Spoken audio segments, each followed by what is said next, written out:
आज मंत्रिपरिषद ने 14 विषयों पर निर्णय लिए हैं और पहला विषय है बिहार राजस्व कर्मचारी संवर्ग संशोधन नियमावली 2023 के गठन के संबंध में है। इसके अंतर्गत जो राजस्व कर्मचारियों का जो नियमावली है उसमें 4 घटक जोड़े गए हैं। पहला है कंप्यूटर क्षमता एवं जांच परीक्षा में उत्तीर्ण होने का घटक। दूसरा हिंदी टिप्पणी एवं प्रारूपण परीक्षा में ससमय उत्तीर्ण। तीसरा है विभागीय परीक्षा का प्रावधान अब नियमावली में किया गया है। और चौथा है अनुकंपा के आधार पर नियुक्ति का प्रावधान। तो ये 4 प्रावधान जो है जो पूर्व में स्वीकृत नियमावली था उसमें संशोधन किया गया है। तो बिहार राजस्व कर्मचारी संशोधन नियमावली 2023 के गठन की स्वीकृति दी है।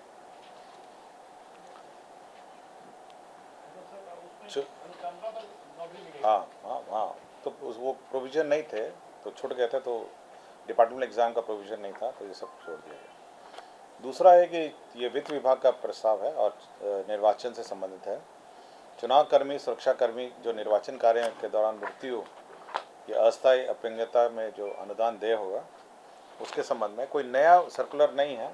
विभिन्न समय समय पर जो सर्कुलर्स निर्गत किए जाते रहे हैं उसका समेकित रूप से एक सर्कुलर बनाया गया। तो कोई नया परिवर्तन नहीं है। जो यथावत जो पूर्व में प्रावधान है मृत्यु का और अपंगता का वो एग्जैक्टली वही रखा गया और केवल एक और जोड़ा गया है। केवल उसमें उपराष्ट्रपति और राष्ट्रपति के चुनाव को भी जोड़ दिया गया है। तो बस एक उपराष्ट्रपति और राष्ट्रपति का चुनाव जो होगा उसको भी इस श्रेणी में जोड़ा गया है। अन्यथा सभी जो इतने चुनाव हैं उसमें जो सर्कुलर और जो व्यवस्था पूर्व में थी वो यथावत रखी गई।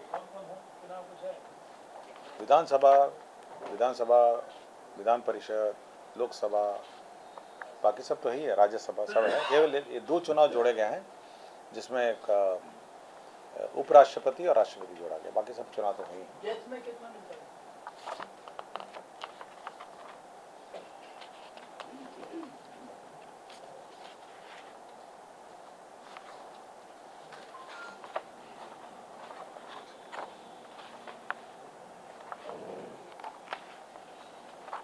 मेरी जानकारी में कोई ये था ना 30 लाख था ना 30 लाख। हाँ 30 लाख है, 30 लाख 30 लाख और अपंगता में 15 लाख है, ये ना 30 और 15। ये इलेक्शन कमीशन ऑफ इंडिया का मैं सर्कुलर आपको बता रहा हूँ, राज्य चुनाव नहीं है उसमें। फिर प्राधिकार चुनाव 3-4 चुनाव हैं। मैं केवल निर्वाचन आयोग की बात कर रहा हूँ। हम 2 और जोड़ दिए गए हैं, उपराष्ट्रपति और राष्ट्रपति, ठीक है ना। दूसरा है स्वास्थ्य विभाग का है, जो बिहार स्वास्थ्य विज्ञान विश्वविद्यालय अधिनियम है 2021 में बिहार में विश्वविद्यालय का गठन किया गया था। तो उसका जो स्टैच्यूट जो उसको मंत्रिपरिषद ने पास कर दिया है, उसमें कैसे संचालन विश्वविद्यालय का होना है उसके बारे में सारी डिटेल है। तीसरा है सहकारिता विभाग का प्रस्ताव था जिसमें राज्य में अधिप्राप्ति कार्य जो कर रहे हैं सहकारी संस्था पैक्स एवं व्यापार मंडल, उसको CMR चावल की आपूर्ति के आधार पर जो देय प्रबंधकीय अनुदान है खरीफ मौसम 22-23 से उसको 10 रुपये पहले था, उसको बढ़ाकर विभिन्न श्रेणियों में करा गया। तो पहला श्रेणी 10 रुपये से बढ़ाकर पहला श्रेणी है कि अगर 30 जून तक 100% आपूर्ति करते हैं तो 30 रुपये प्रति क्विंटल मिलेगा प्रबंधकीय अनाज। 31 जुलाई तक करते हैं 100% तो 25 रुपये मिलेंगे। उसके बाद अगर 100% CMR आपूर्ति करते हैं तो 20 रुपये मिलेंगे। तो 10 रुपये को विभिन्न श्रेणियों में बांट दिए गए। तो ये जो पैक्स को जो प्रबंधकीय अनुदान है प्रति क्विंटल उसमें संशोधन किया गया। ये गृह विभाग कारा का एक प्रस्ताव था। कारा चिकित्सा सेवा को सुदृढ़ बनाने में मानसिक रोग से ग्रसित बंदियों को विशेष चिकित्सा सुविधा हेतु राज्य के सभी 8 केंद्रीय कारा में अभी क्लिनिकल साइकोलॉजिस्ट रहेंगे। होता ये है कि जब बंदी बहुत दिन कारा में रहते हैं या सजा हो जाती है तो उसके मानसिक स्थिति पर काफ़ी बुरा प्रभाव पड़ता है। तो उसी के लिए जो मानसिक इलाज है, रोग है, और इसलिए क्लिनिकल साइकोलॉजिस्ट वहाँ पे 8 जेलों में रखे गए हैं। अगर 8 जेलों का लिस्ट आपको चाहिए तो मैं बता देता हूँ। ये आदर्श कारा है बेउर जेल में रहेगा, गया जेल में रहेगा, बक्सर जेल में रहेगा, पूर्णिया जेल में रहेगा, मोतिहारी जेल में रहेगा, विशेष केंद्र कारा भागलपुर और केंद्र कारा भागलपुर और खुदीराम बोस केंद्र कारा मुजफ्फरपुर। 8 जेल है। तो 8 जेल में ये 8 है। मैं फिर से पढ़ दूँ। 8 हो गया। देखिए, बेउर हो गया पटना, एक केंद्र कारा गया हो गया, केंद्र कारा बक्सर हो गया, एक पूर्णिया हो गया, एक मोतिहारी हो गया, भागलपुर में 2 जेल हैं। ये विशेष केंद्र कारा है और दूसरा केंद्र कारा है, और केंद्र कारा मुजफ्फरपुर। 8 हो गया। 8 में अब एक क्लिनिकल साइकोलॉजिस्ट रहेंगे।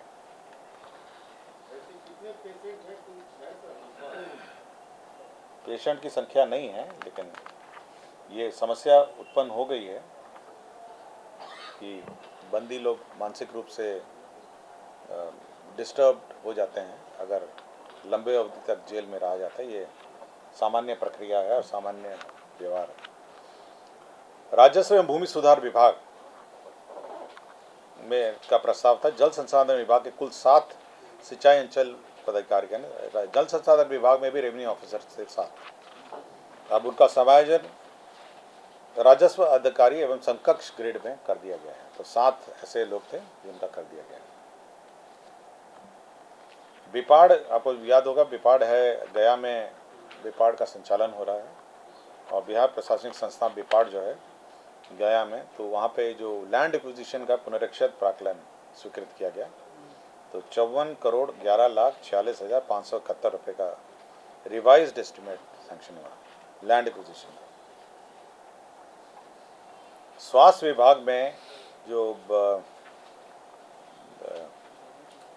2 डॉक्टर हैं, माननीय उच्च न्यायालय के आदेश से उनका भुगतान हुआ है। स्वर्गीय डॉक्टर निकहत रिजवी एवं अब्दुल हनान, ये 60 वर्ष की आयु में रिटायर हो गए थे और इनकी जो सेवा है, ये दोनों यूनानी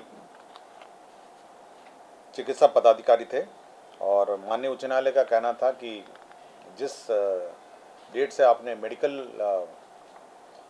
जो रेगुलर मेडिकल वालों को आपने 62 किया है, इनको भी होना चाहिए था। तो इसलिए इनको भी 62 करते हुए जो रिटायरमेंट बेनिफिट हैं और रिटायरमेंट ड्यूज़ हैं उनको भुगतान होगा। तो 2 हैं, स्वर्गीय डॉक्टर निकहत रिजवी और एक डॉक्टर अब्दुल हनान।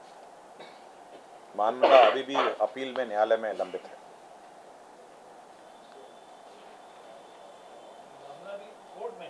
नहीं, अपील, सरकार ने अपील फाइल किया है, बट ये सब्जेक्ट टू अपील है। माननीय उच्च न्यायालय के आदेश का अनुपालन हुआ। हाँ, अपील फाइल।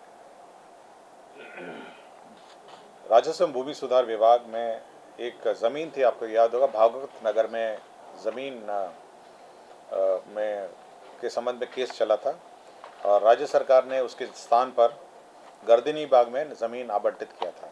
आपको याद होगा, एक बहुत पुराना केस है, ये 2013 का केस था कंटेम्प्ट में। तो उसमें जब ज़मीन अलॉट हुआ तो उसमें रकबा और जो खाता और रकबे सब थे उसमें अंतर आ गया, मतलब उसमें डिफेक्टिव हो गया। तो उसी को सुधारा गया है। ये करीब कुल एकड़ था 11.86 एकड़ ज़मीन था। तो केवल रकबा और प्लॉट का जो एरियाज़ है उसका संशोधन किया गया है। मामला सर्वोच्च न्यायालय में आदेश पारित हुआ था, उसी का आलोक। हाँ, भागवत नगर में जो कंटेम्प्ट ऑफ सुप्रीम कोर्ट में केस चला, उसी में बिहार सरकार ने गर्दनी बाग में ज़मीन अलॉट की थी।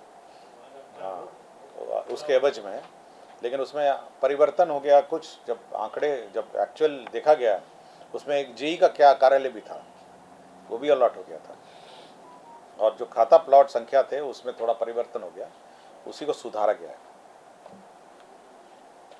राजस्व एवं भूमि सुधार विभाग ने राकेश कुमार तत्कालीन अंचल अधिकारी राजपुर बक्सर संप्रति पदस्थापन की प्रतीक्षा में राजस्व एवं भूमि सुधार विभाग इसको सेवा से बर्खास्त कर दिए गए।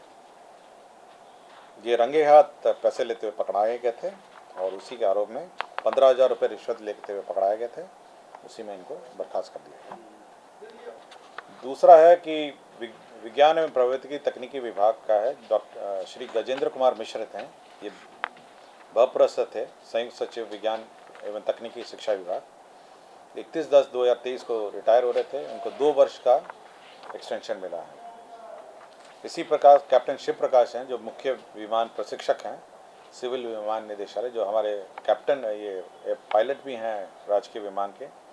31/10/2023 को रिटायर हो रहे हैं। उनको 1 साल का एक्सटेंशन मिला है। एक श्री कृष्ण कुमार यादव हैं, ये तत्कालीन अधीक्षक राजकीय अतिथिशाला हैं। इनको भी जो ये केंद्र श्रम सेवा में इनकी नियुक्ति हुई थी, राज्य सरकार ने इनको रिटेन कर लिया था और एक कैबिनेट निर्णय के आलोक में इनको रिटेन किया गया था 1998 में। रिटेन करने के बाद इनका जो वेतनमान है वो नहीं रहने के कारण इनको प्रमोशन नहीं मिला है। सरकार ने वेतनमान निर्धारित किया है और रिटायरमेंट के बाद इनको रिटायरमेंट ड्यूज मिलेगी। लोकसभा आम चुनाव 2024 में जो तैयारी के आलोक में जो निर्वाचन से बुक है, ट्रेनिंग बुक है, जो बुक होती है, तो छपने के लिए सरस्वती प्रेस वेस्ट बंगाल को नॉमिनेशन के आधार पर निर्णय लिया गया। यही 14 मामले हैं जिस पर निर्णय। धन्यवाद।